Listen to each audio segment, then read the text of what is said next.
У тебя оригинальный жанр, у тебя распознавание душ мужских и женских. Я это понял сразу.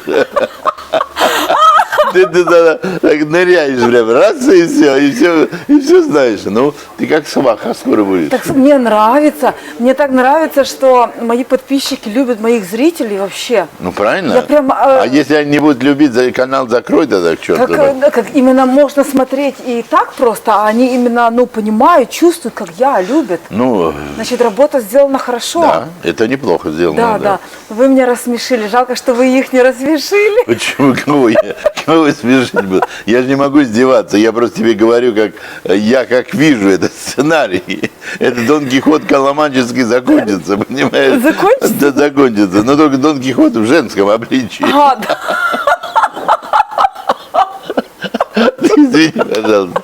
Ну, бывает такая. Мэри Поппинс будет такой, знаешь, финита ля комедия. Это будет трагедия. Смотри, они в таком возрасте. Нет, ну вообще дети, надо им. Они много плачут. Знаешь, есть два путя у женщин. Ты во всех видишь подруг, да? И тех людей, которых я снимаю, которые у меня на Ютубе, я их не то что подруги, я их начинаю любить. Нет, ты просто должна уважать своих зрителей, потому что любое высказывание, даже отрицательное, оно высказывание, это интерес к твоему каналу. И если ты это не принимаешь, плюешь на нее, это неуважение. А так ты уважаешь клиентов, они высказывают там. Но я почему говорю? Есть друзья, знаешь, подруги. Вот особенно же среди женщин, не среди мужчин. Среди мужчин зависть какая-то такая обычная. Молодец, типа. Молодец даже, как говорят, как тут мне сказала одна женщина, говорит, мы что-то там, говорим, что-то у этого мужчины много женщин на стороне, там, он многоженец, там. Она говорит, это нормально сейчас в России. Я говорю, да, в России, про Россию начали. Да? Я говорю, а вам не кажется аморально? Когда у мужчин много женщин, это же аморально. Мне кажется, это даже плохо на каком-то энергетическом уровне. Это морально. У него ничего нет, у него все стирается, понимаешь? Стирается, да? Все, конечно, как ты... Как собака. Нет, послушай, нет. Как собака. Послушай, у тебя, мы люди, да? Нас Бог создал людьми. У нас есть чувства, у нас есть сердце, у нас есть мозги, и у нас есть привязанность, у нас любовь есть, знаешь, все эти...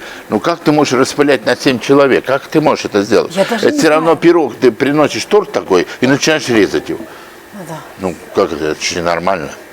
Это же ненормально. Да. Ты понимаешь, ты если распыляешь, ты энергетику потихоньку раздаешь, как электростанция. Да. Так это не бывает. Слушайте, а точно, поэтому люди, у которых было очень много сексуальных партнеров, они уже пустые. А не то, что пустые, они коллекционеры. Вот если, я же говорю, про мужчин говорят, он филателист. Филателист у него там, знаешь, у меня в молодости был один парень, говорит, вот с тысячу пересплю и женюсь. Я говорю, Миша, а тебя хватит на 1000-то? Обычно так спрашивают. 1000, говорит. Он такой, у него книжка была, он записан, там 100 это было 100. Я просто, а женщины то же самое, они коллекционируют. Да? Они говорят, давай, это барокко, пойдем барокко возьмем. Так, этот кошелек пустой. Там, видишь, худая задница у нее сзади. И я думаю, сзади валит тонкий такой, понимаешь, деньги. Я говорю, так это временно, может надуть еще. Да. Он может быть где-то успешен. То есть это, если женщина этот путь попала. Нет, мужчина окей. Они филателисты, им надо, они же все хищники, мы хищники. Нам нужно охоту устроить, где-то обставить это все, но я тебе так скажу, если мужчина любит, он таран, он crazy, у него ничего не работает, у него только одно. Но если он филателист, это как охотник, лучше убегать от него, потому что ты знаешь, что ты ненадолго в его сумке. Так, получается, тут много филателистов, да? Египтяне-то все филателисты, я так понял. Здесь молодые жеребцы такие, они такие. Так старые тоже такие же. Да ладно, если молодые-то, они глаза горят у них, все торчком, уши торчком, все, они слушают, особенно иностранцы, о чем говорят, сколько денег, сразу думают, как Да, себя вести. да. Ну я же вижу это, я же вижу здесь. И такие горячие глаза у них. Я говорю, ты огоньки-то притуши немножко. Ну, женщины не твоего.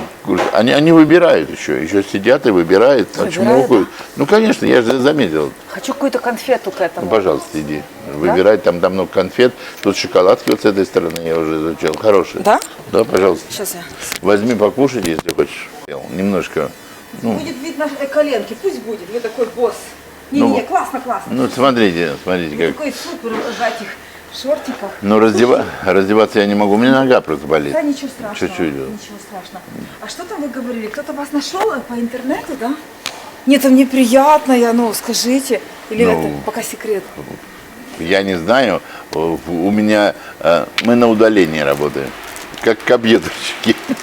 Переписываетесь с кем-то? Ну да, очень хорошая женщина. Она мне нравится. И... Это вы познакомились... Представляете, мы уже говорим так, надо Виктории шампанское, потом в следующий раз, когда приедем, шампанское надо, либо ресторан с нас. Боже, как мне приятно. Это вот женщина с Ютуба написала вам? Это там другая, я не знаю, какая-то, там же несколько Там писал. несколько, да. А я встретил ту, которая мне интересна, мне нравится. Она и вас на которую Ютубе? На Ютубе, она говорит, короче, она там, решилась сама написать. Вау. И все, я даже удивлен был. Я думаю, кому я нужен старый перец? Вау. Ну такой, да, значит, Это сейчас вот благодаря моему каналу вашему каналу. у вас появилась Да, я женщина. хочу сказать, что вы молодец. Вы молодец. Не то, что у меня получился друг, и у меня симпатия к этой женщине, не то, что просто вот А где она живет? Она живет в Гомеле. Вы как Беларуси. встретитесь? Пока так, да?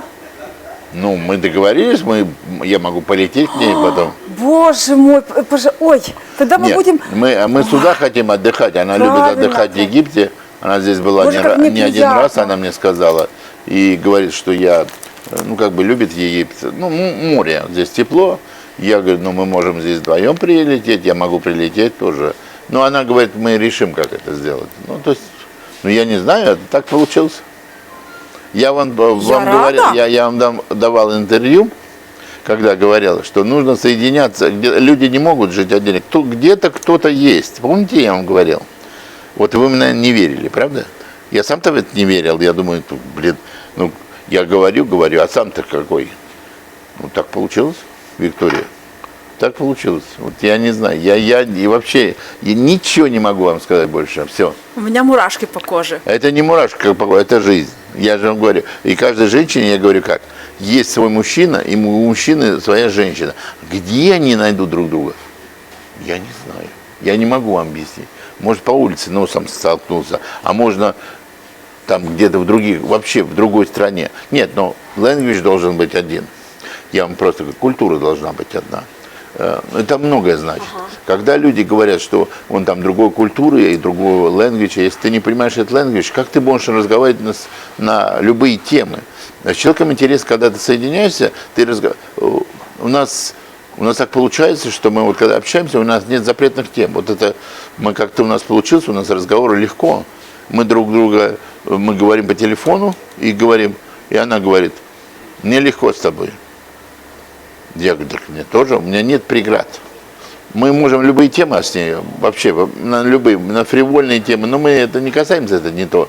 Но просто получается так легко разговаривать. Когда ты это увидишь, вот эту мотивацию, тут ты понимаешь, что что-то с тобой происходит, а объяснить не можешь. Хотите верить, хотите нет. Ну, серьезно? Это ваш канал сделал, вот ваш канал. Вот я говорю всем зрителям этого канала, послушайте, особенно женщинам. Если вы хотите построить жизнь, стройте ее. Но просто не распродавайте себя дешево. Но это не то время, когда нужно собой не дорожить. Понимаете? Их сейчас так много молодых этих с собой не дорожат, тут раздают это все. И у них в сердце ничего, кроме тоски и, понимаете, ничего хорошего нет. Они не берегут там. Я просто говорю людям, те, которые хотят найти свое счастье, вы найдите, вы подумайте, что-то вы не так, может быть, в жизни сделали, может быть, отношения с мужчиной не так построили до этого. Ну, может, не так. Я говорю, мужчины все правильные, эгоисты. Есть такое. Мы эгоисты. Но если мужчину чуть-чуть хвалишь и не говоришь ему против что-то, то мужчина, он как бы чуть-чуть взлетает, у него крылья появляются, он говорит, о, есть ради кого жить, есть ради кого работать, есть ради кого зарабатывать. Нет, если, конечно, вот я же вам говорю, кто любитель выпить, ну, выпить там, допустим, выпить, картежники, это отходить. Это больные люди.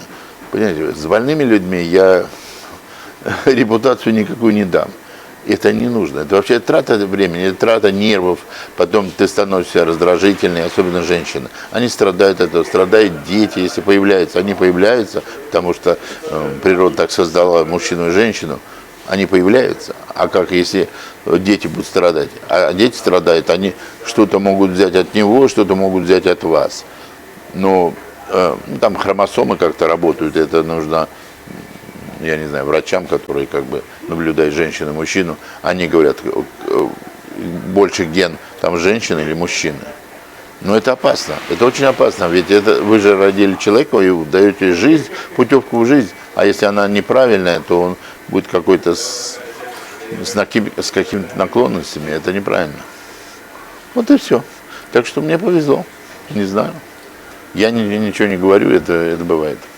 Но это как бы вы даже не представляете, какие чувства испытываю, настолько мне это приятно вообще. Я надеюсь, что мы вас увидим вместе с ней. Ну, я думаю, что не буду ничего загадывать, да, я боюсь это личный говорить. Момент, это личный, да. Но я думаю, что мы как-то сделаем, когда все это будет, произойдет все, я думаю, что мы сделаем специальный канал для вас. Я хочу показать людям, что бывает это. Не то, что это придумано мной, там, в первой серии, да, допустим, или там в выпуске. А то это жизнь. И как она происходит, я не знаю. Я не могу тебе ничего объяснить. Я не могу. Я не скептик. Я просто живу с надеждой. Я и всем говорю, живите с надеждой. А распылять себя на мелочи, это не царское дело. Это вообще не надо. Лучше ждать, сидеть и ждать. Ну, сидеть и ждать, говорит, не надо, надо двигаться. Ну, понятно, двигаться, но не в этом направлении. В этом направлении не двигаются, а ищут своего человека просто. Ну, где ты найдешь, где ты встретишь, я не знаю. Искать, говорит, ищут золото, там нет. Ну, и поиск надо усилить, ну и встретить просто. И надо, все. наверное, знаете, как подготовить себя, свою душу для встречи. А там не только душу. Я вам скажу, если вы хотите найти хорошего мужчину, мужчина оценивает женщину по внешним данным. Первое, он видит ее, как она выглядит. Она должна выглядеть на 101%, не на 100%. А чем старше становишься, тем дороже. Выглядит красиво, хорошо, то есть заниматься собой, то есть там, я не знаю, джимом, еще, ну чем-то заниматься. Мужчине я тоже это советую, потому что если мужчина с таким поплавком приходит, ну там живот такой, ну знаете как, ну на вас меньше будет обращать внимание. Мужчины любят подтянутых, ну просто подтянутых. Когда он подтянутый, ну он может быть старый, но подтянутый, приятно на него смотреть, там все. И это. Ну, конечно, мужчина говорит, щедрого любит больше. Послушайте, ну, не все щедрые, кто-то на простой работе работает.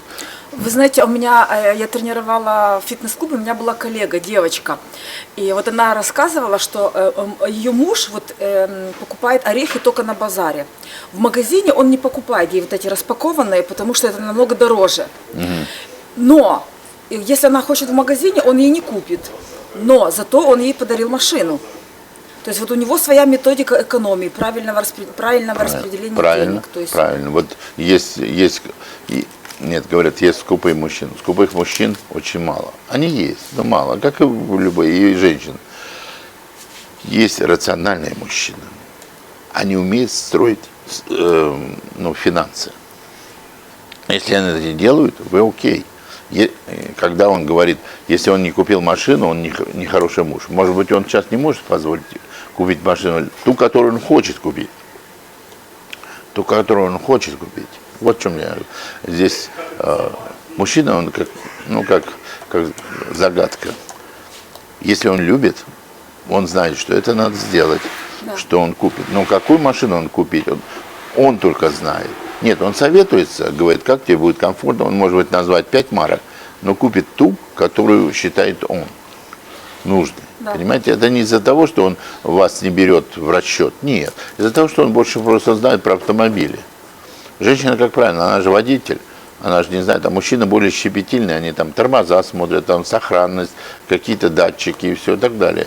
Ну, мужчина более осторожный в жизни просто. Он, если нормальный мужчина, он предостерегает женщину от опасности. Знаете, вот у вас был репортаж, я же говорю, как с Ириной, вы ездили на базар, я смотрел ваш, да? Вот, ну, парень, ну, как он признается, я так люблю тебя, я так люблю тебя. А само движение к сближению друг друга, ну, я же вам, помните, говорил, ну, как можно одну банку купить на двоих? Да вы что? Я 2 часа бубнела. Вот, понимаете? Я такого в жизни Ну, не вот, видела. нет, ну, хотя можно купить, не помню, ну, 2 стакана хотя бы, разлить по стаканам. Ну, не отдать одну банку, отпей ты, а потом отпей ты. Слушайте, ну, это же не, это норм. Ну, конечно. Правильно? Да. Но вам не понравилось? Ну, так это Ирине вообще- понравилось этой второй женщине? Ой. Она тоже вздыхала, наверное, Ну, конечно. за рулем. Да, внутри, наверное, кипело, там, вы скажете, самовар. Ну, вот видите, малейшее движение, а вы говорите, как мужчина говорит, мне не везет. Он такой очень щедрый и говорит, чем вас угостить? Мы говорим, ну угости хотя бы чем-то, кофе нет, этого нет. Но он говорит, я вам принесу швепс. И принес нам 1 на 2 вот эту вот баночку. Мы не знали, как разделить. Но Виктория сказала, ну пей уже ты. Наверное, на следующий раз он принесет тебе. На следующий день, если ты придешь к нему, он тебе принесет еще 1 баночку. Только 1 в день. Ну, он может что-то делать такое, что отталкивает людей. Это ужас. Девушек отталкивает или женщин отталкивает. Поймите, ну, есть у каждого свои привычки. Кто-то любит, там, знаешь, жадных. Ну, она такая же жадная. Они вдвоем на кухне сядут жадные и говорят, ох, мы сегодня котлетку одну на 2 едим. Ну, так живут люди. Да. Если он найдется такую же, одинаковую, то им будет комфортно. Да. А все же разные, мы же разные. Ну, как жизнь нас создала и родила разными, мы разные. И как можно делить котлетку на 2?